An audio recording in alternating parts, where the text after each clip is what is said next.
सगळ्यांच्या. I am Shravani Ruikar and today is the day 6 of this series.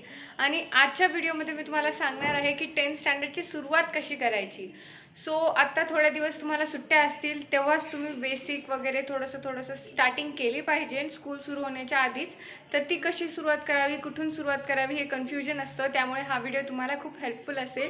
शेवटपर्यंत नक्की पहा आणि आवडल्यास लाईक शेअर सबस्क्राईब नक्की करा. नेक्स्ट थिंग इज की कुठून आणि कशी सुरुवात करायची 10th स्टँडर्डची. सो 10th स्टँडर्ड आपल्याला आधीच स्टार्टिंगला थोडं टेन्शन आलेलं असतं की कसं असेल काय असेल. त्याच्यामुळे स्टार्टिंगला जर आपण हार्ड चॅप्टर्स घेतले तर आपल्याला अजून भीती वाटेल.